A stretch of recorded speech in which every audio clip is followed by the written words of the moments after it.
여러분, 압도적인 힘으로 무장한 거대한 제국을 한번 상상해보세요. 인도의 모든 왕, 모든 귀족 가문을 협박과 조약, 그리고 약간의 압력만으로 무릎 꿇릴 수 있다고 자신했던 제국 말입니다. 돈은 오직 자신들을 향해서만 흐르는 거라고 굳게 믿었던 세상에서 가장 부유했던 회사, 바로 영국 동인도 회사 이야기입니다.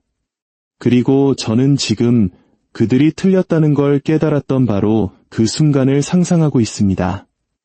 만약 여러분이 돈의 게임에서 숨겨진 진짜 규칙을 꿰뚫어 보는 지에 보이지 않는 흐름을 읽어내는 통찰력을 얻고 싶으시다면 지금 바로 구독 버튼을 누르십시오. 이것이 바로 여러분의 재정적 독립과 풍요를 향한 첫 번째 약속이 될 겁니다.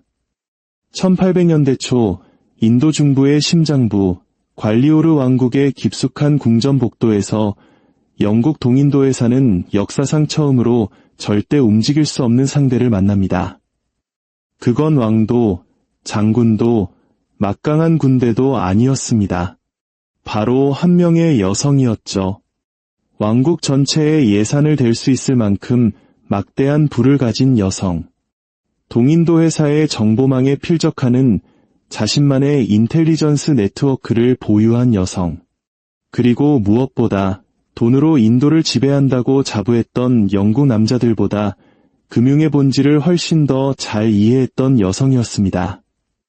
그녀의 이름은 바이자 바이. 당시 영국 장교들이 주고받았던 비밀 편지에는 이런 구절이 반복해서 등장합니다. 그녀는 우리가 지금까지 상대해본 그 어떤 남자보다 돈 문제를 더 잘 이해한다. 그들은 이 문장을 좌절감 속에서 썼고 두려움 속에서 썼으며 그것이 명백한 사실이었기에 썼습니다. 사상 처음으로 동인도 회사는 위협하면 굴복하는 통치자를 상대하는 게 아니었습니다. 그들은 권력의 방정식을 이해하는 사람과 마주하고 있었습니다. 왜냐하면 제국 그 자체를 움직이는 통화, 그 돈의 흐름을 그녀가 통제하고 있었기 때문이죠.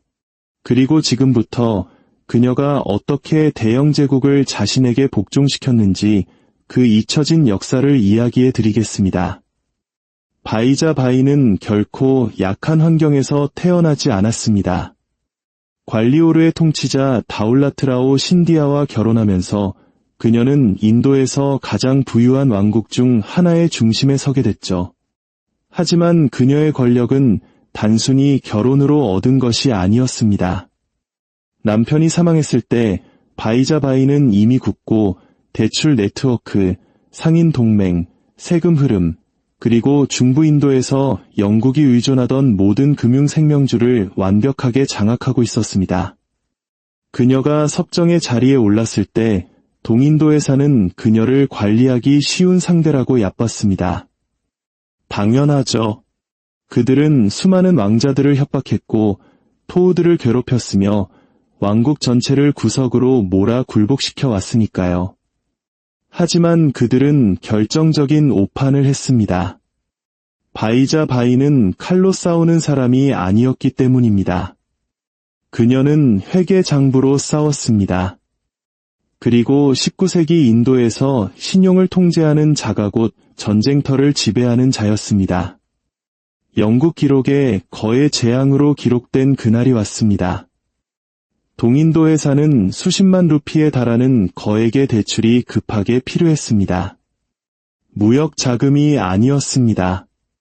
훨씬 더 위험한 돈, 바로 군대의 급여였죠. 용병들, 주둔지, 보급로, 정치 요원들까지 이 모든 것을 유지하려면 돈이 필요했고 그 돈은 관리오르의 은행가들이 공급하는 경우가 많았습니다. 그리고 바이자 바이가 바로 그 돈의 흐름을 통제하는 문지기였습니다. 영국 장교들은 그녀가 당연히 도장을 찍어줄 거라고 생각했습니다. 이전의 통치자들은 늘 협조적이었으니까요. 하지만 그녀는 상상도 못할 일을 저지릅니다. 대출을 중단시킨 겁니다. 지연이나 삭감이 아니었습니다. 완전한 중단이었죠. 그 주에 오고 간 영국 측 서신들을 보면 공황 상태가 그대로 드러납니다. 그녀의 승인 없이는 작전을 진행할 수 없다. 군인들은 월급을 기다리고 있었고 장교들은 자금을 기다리고 있었습니다. 한 달치 행정 전체가 그대로 얼어붙었습니다. 단 한 명의 여성이 단지 서명 하나를 거부함으로써 세계에서 가장 강력한 기업을 마비시킨 겁니다. 이것은 바이자바이가 영국인들보다 그들의 약점을 훨씬 더 잘 이해하고 있다는 첫 번째 신호였습니다. 영국인들은 저항에 부딪히면 늘 쓰던 매뉴얼대로 움직였습니다. 위협하고 압박하고 구석으로 몰아붙이는 거죠. 동인도 회사 장교 대표단이 바이와의 고위급 회담을 요청했습니다. 목표는 간단했습니다. 아무 조건 없이 자금을 내놓도록 그녀를 압박하는 것이었죠. 그들은 그녀가 위압감에 눌릴 거라고 예상했습니다. 어쨌든 상대는 왕국을 무너뜨리고 영토를 점령하고 수많은 왕조를 굴복시킨 동인도 회사였으니까요.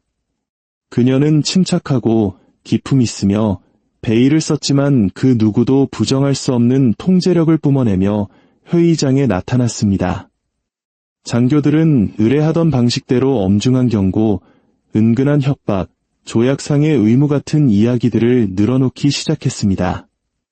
바이는 조용히 듣고만 있었습니다. 그러다 그녀는 그들 중 누구도 예상치 못한 행동을 합니다. 그녀는 그들의 계약서를 요구했습니다. 요약본도 편지도 아닌 실제 계약서 원본을 말이죠. 그들이 계약서를 테이블 위에 올려놓자 그녀는 그것을 집어들고 영국인들에게 거꾸로 읽어주기 시작했습니다. 한 줄 한 줄, 조항 하나하나, 이자율, 위약금 구조, 연체 조건, 채무 불이행 조건까지. 그녀는 그들이 저지른 위반 사항, 미지급된 부채, 계약 조건 위반을 조목조목 짚어냈습니다. 영국 장교들은 망치로 머리를 맞은 듯한 충격에 빠졌습니다. 그녀를 압도하러 왔다가 오히려 그들 자신의 서류로 압도당한 겁니다. 한 장교는 나중에 이렇게 기록했습니다. 그녀는 우리 회계사들보다 우리 계정을 더 잘한다. 회의는 동인도 회사의 어떠한 압박이나 승리 없이 끝났습니다. 그저 자신들이 상상했던 것보다 훨씬 더 전략적인 임무를 상대하고 있다는 조용한 깨달음만이 남았을 뿐이죠.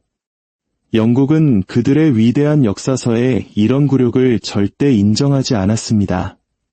하지만 그들의 내부 보고서에는 진실이 담겨 있었죠. 영국이 안정을 원했던 관리오르 지역은 행정 붕괴 직전이었습니다.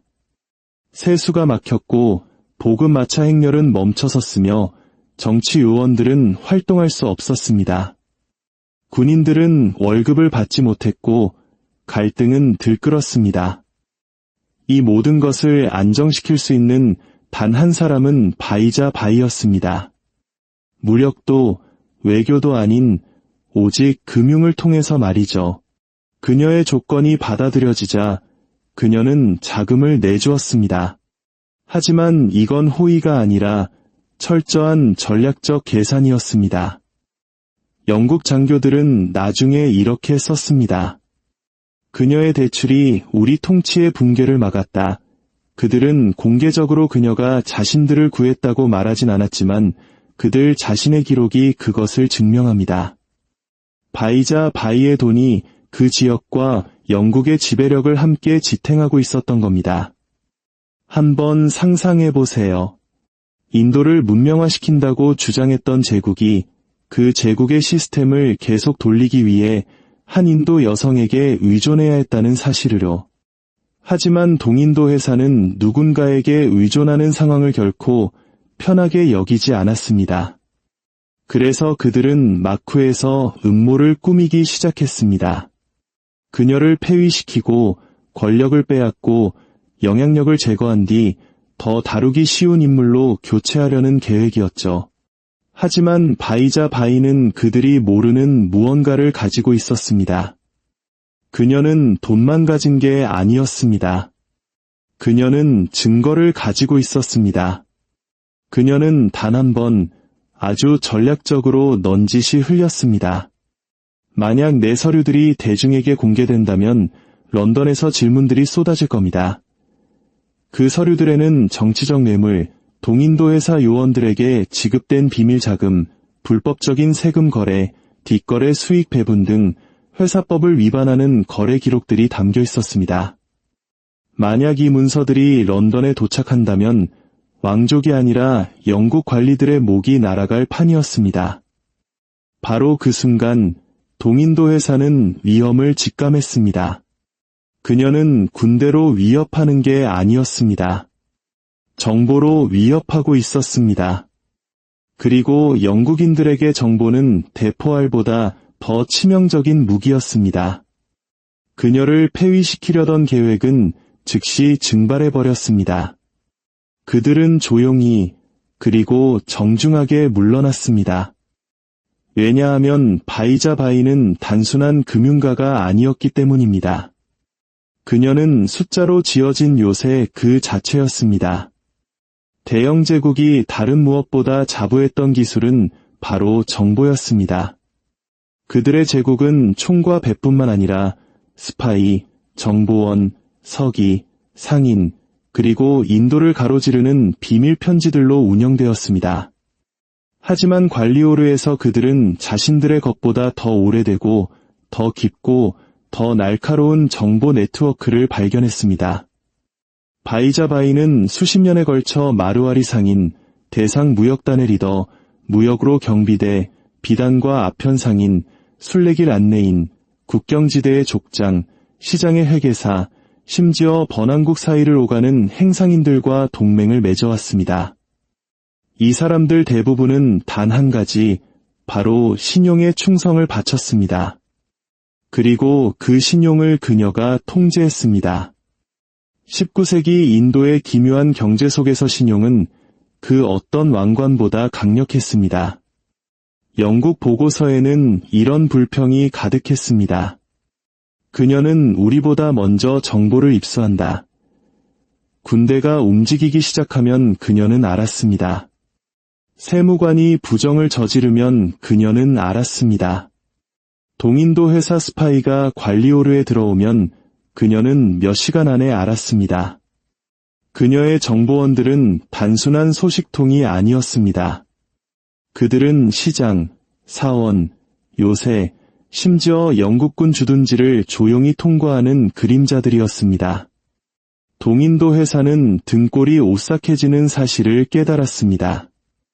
자신들이 바이자 바이를 감시하는 게 아니었습니다. 바이자 바이가 그들을 감시하고 있었습니다. 그녀가 내리는 모든 결정, 모든 지연, 모든 대출, 모든 협상은 영국이 갖지 못한 정보를 바탕으로 계산된 것이었습니다.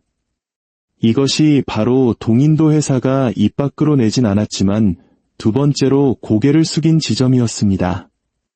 제국이 아는 것보다 더 많이 아는 여성 앞에서 말이죠. 긴장감이 고조되었습니다. 동인도 회사는 예측 가능한 복종과 원활한 세금 및 신용 흐름을 원했습니다. 하지만 바이자 바이는 너무 많은 돈, 너무 많은 무역으로 그녀의 대출에 의존하는 너무 많은 군대, 그리고 너무 많은 정보를 통제하고 있었습니다. 그래서 그들은 더 직접적인 전략, 즉 군대를 통한 압박을 시도했습니다.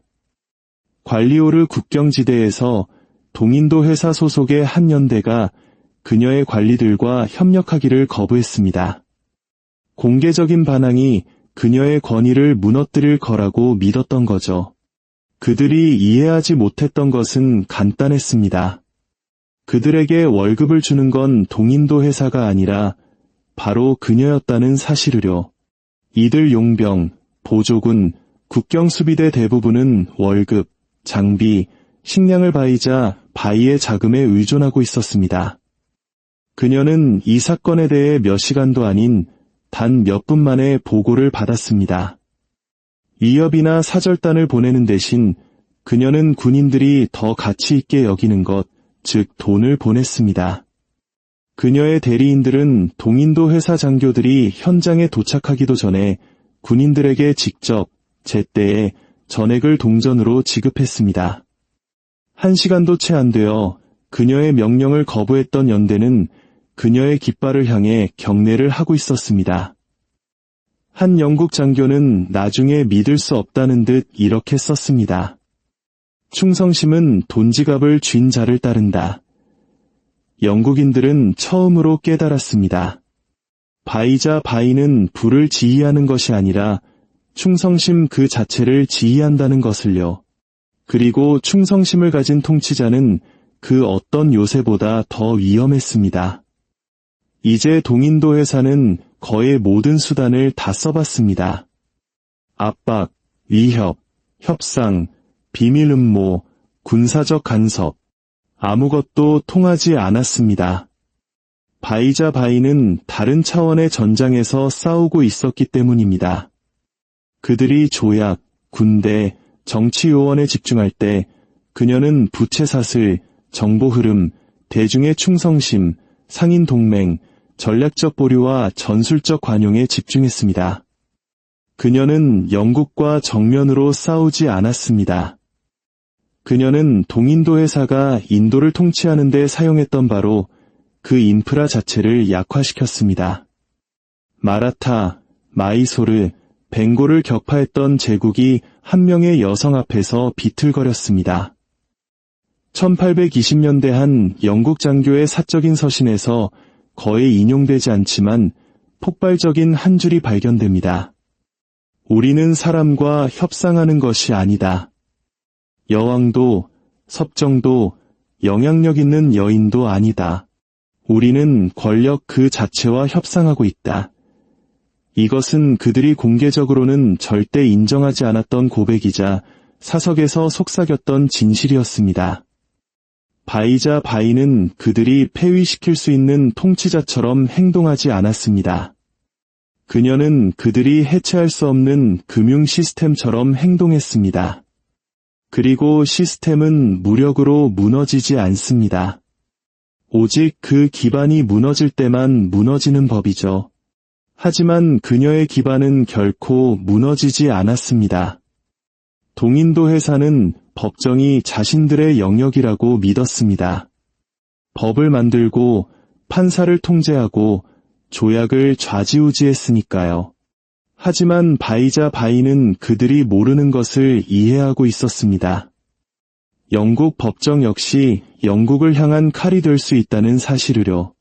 그녀는 모든 대출, 모든 이자 조항, 모든 연체금, 모든 무단 요구, 모든 불법적인 공제, 심지어 영국이 그녀의 경쟁자들에게 준 뇌물까지 동인도 회사 스스로가 작성한 조약을 위반한 모든 사례를 꼼꼼히 기록했습니다. 그리고 그녀는 그 사본들을 동인도 회사 법원이 아닌 캘커타에 있는 영국 국왕의 이름으로 운영되는 왕립법원에 보냈습니다. 일단 사건이 왕립법원의 관할로 들어가면 동인도 회사 관리들은 그것을 묻어버릴 수도, 변경할 수도, 조작할 수도 없었습니다. 만약 그들의 비리가 폭로된다면 그 결과는 직위상실, 연금 박탈, 그리고 런던 의회 조사를 의미했습니다. 그녀는 그들을 그들 자신의 제국법 아래에서의 책임이라는 가장 큰 공포 속으로 몰아넣은 것입니다. 동인도 회사는 이에 대항할 전략이 없었습니다. 그녀는 법적으로, 재정적으로, 정치적으로, 그리고 심리적으로 그들을 압도했습니다. 동인도 회사에게 그녀는 이제 거대한 위협이었습니다. 그들을 제거하기 위한 음모가 다시 수면 위로 떠올랐습니다. 더 순종적인 섭정을 세우고 국고를 장악하고 대출 네트워크를 끊어버리려는 계획이었죠. 하지만 계획이 시작되려는 순간 그녀는 단 한 번의 치명적인 움직임으로 반격했습니다. 불법적인 세금 징수, 비밀수당, 부패한 요원들, 상인들을 통해 세탁된 자금, 승인되지 않은 군사자금 조달 등 런던에 있는 관리들의 경력을 끝장낼 수 있는 종류의 증거들을 가지고 있음을 미묘하게 드러낸 것입니다. 한 영국 장교는 이렇게 썼습니다. 만약 그녀가 굳고 서류를 연다면 우리 중 누구도 자리를 지키지 못할 것이다. 음모는 즉시 붕괴되었습니다. 한때 그녀를 위협하려 했던 바로 그 영국 관리들이 이제는 존중을 담아 편지를 썼고 지시하는 대신 조건을 협상했습니다. 그들은 자신들이 이길 수 없는 괴물을 만들어냈다는 진실을 깨달았기 때문입니다. 군사적 괴물이 아니라 금융적, 법적, 정치적 괴물을 말입니다. 그녀의 감독 아래 관리오르의 시장은 계속 번창했고 무역으로는 안전했으며 상인들은 번영했습니다. 군대는 충성을 유지했고 그녀의 국고는 확장되었습니다. 수많은 왕조를 짓밟았던 바로 그 제국이 결코 그녀를 무너뜨리지 못했습니다. 단 한 번도요. 이것은 전례 없는 일이었습니다. 왕이 저항하는 것은 예상된 일이었고 전사가 저항하는 것은 익숙한 일이었습니다. 하지만 한 여성이 재정적으로, 법적으로, 전략적으로 저항하며 승리하는 것, 그것은 역사가 스스로를 다시 쓰는 것과 같았습니다. 역사는 종종 칼과 대포를 미화합니다. 하지만 바이자 바이의 세계에서 가장 위험한 무기는 회계 장부였습니다. 영국인들이 문서를 가지고 있을 때 그녀는 증거를 가지고 있었습니다. 영국인들이 조약을 가지고 있을 때 그녀는 계좌를 가지고 있었습니다. 영국인들이 군대를 가지고 있을 때 그녀는 군인들의 월급을 쥐고 있었습니다. 그녀의 장부에 적힌 모든 항목은 두 대륙의 걸쳐 명성을 무너뜨릴 힘을 가지고 있었습니다. 상상해보세요. 요원 X에게 지급된 승인되지 않은 지불금, I 상인을 통해 전달된 뇌물, 동인도 회사 회계사가 보고하지 않은 수익. 이것은 금융이 아니었습니다. 이건 다이너마이트였습니다. 영국인들은 그 페이지들이 존재한다는 것을 알았지만 그 안에 얼마나 많은 것이 담겨 있는지는 몰랐습니다. 그리고 그 불확실성만으로도 그들을 길들이기에 충분했습니다. 회사가 가진 비밀 하나에 그녀는 세계의 비밀로 맞섰습니다. 그녀의 금고는 돈의 금고가 아니라 대영 제국이 필사적으로 묻어두고 싶어 했던 진실의 금고였던 것입니다. 제국은 항상 마지막 수단을 씁니다. 바로 분열시키기죠. 동인도 회사는 귀족, 은행가, 조언자들로부터 바이자 바이를 고립시키려 했습니다. 헛소문을 퍼뜨리고 경쟁심을 부추겼습니다. 하지만 관리오르에서는 캘커타보다 말이 더 빨리 퍼졌습니다. 회사가 퍼뜨린 모든 소문은 하루 안에 바이자 바이의 귀에 들어갔고 그녀의 대응은 파괴적일 만큼 간단했습니다. 그녀는 자신을 지지하는 상인과 귀족들의 신용 한도를 즉시 늘려주었습니다. 충성심을 돈으로 산 것이죠. 은행가는 자금을 대주는 사람을 배신하지 않고 귀족은 군대 유지비를 내주는 사람을 배신하지 않습니다. 영국인들이 속삭임으로 분열을 조장할 때 바이자 바이는 돈을 사용했습니다. 그리고 돈은 더 크게 말했죠. 한 정치 요원은 보고서에 이렇게 썼습니다. 그녀의 영향력은 아첨이 아니라 자금에 뿌리를 두고 있다. 영국인들은 잔인한 교훈을 얻었습니다.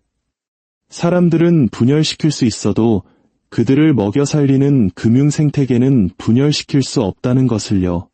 그녀는 반란으로 싸우지 않았습니다. 그녀는 정밀함으로 싸웠습니다.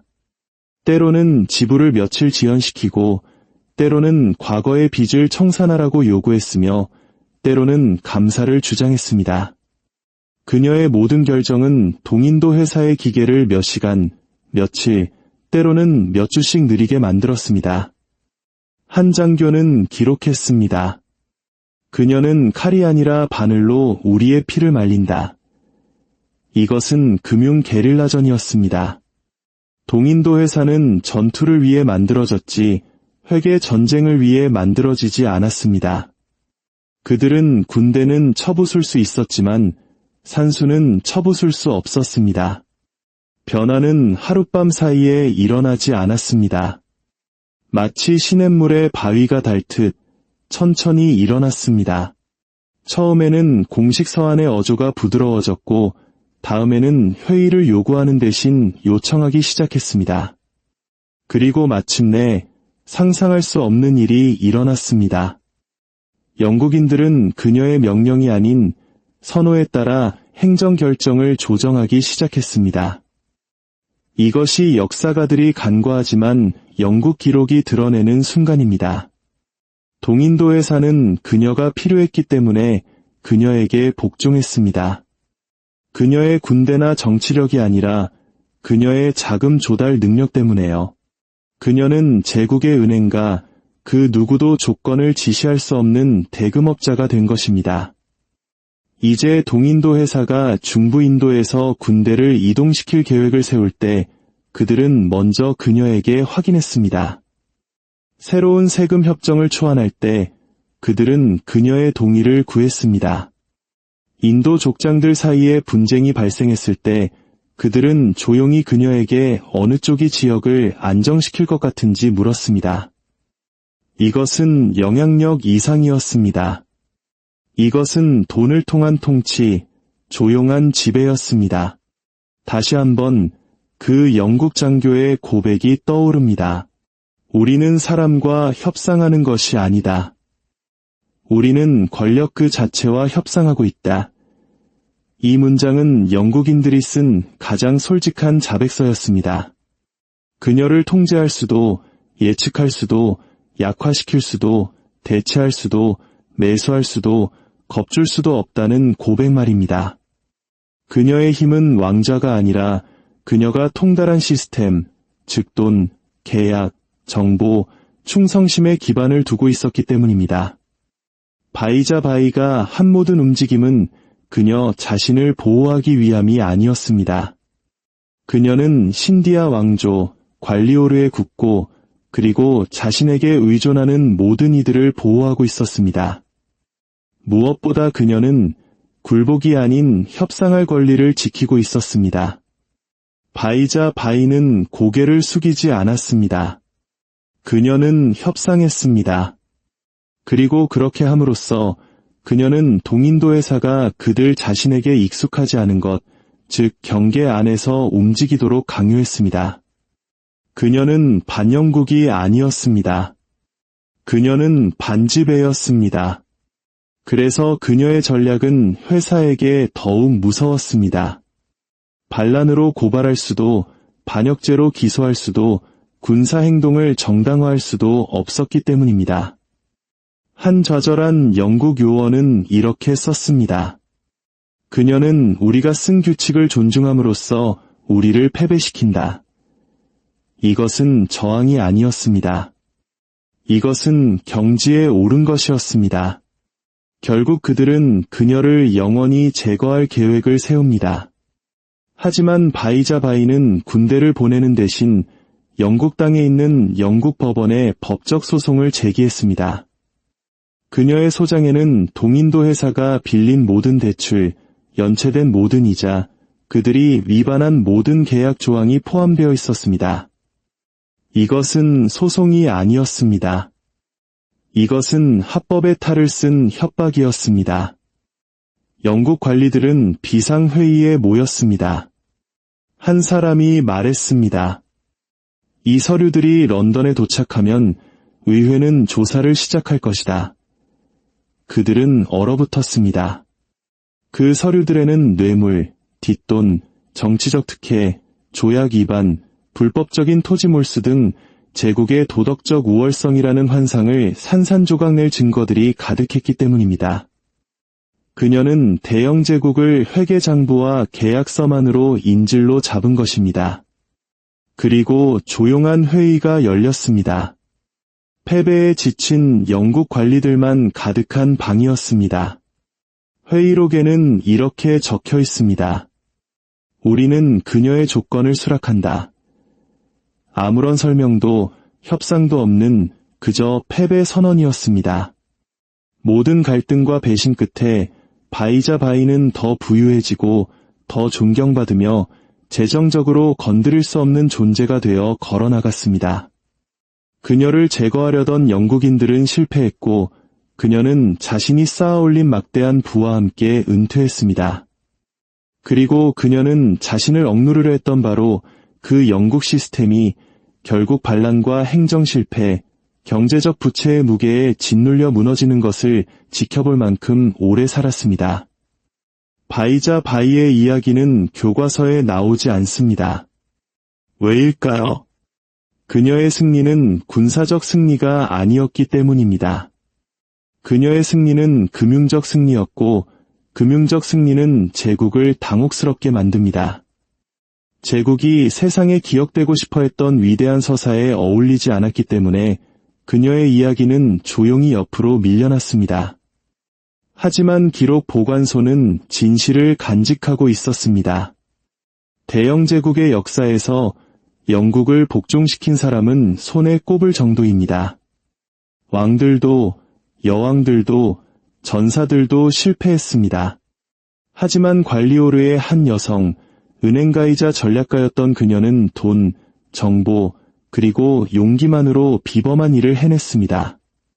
그녀는 게임에 참여한 것이 아니라 게임의 규칙을 통달한 뒤 세계에서 가장 큰 기업이 그녀에게 무릎 꿇을 때까지 그 규칙을 무기화했습니다. 이것은 민담도 전설도 아닙니다. 이것은 그녀에게 패배한 바로 그 사람들에 의해 기록되고 보관되고 목격된 역사입니다. 권력은 항상 통치하는 자에게만 있는 것이 아닙니다. 때로는 돈을 이해하는 자에게 속해 있습니다.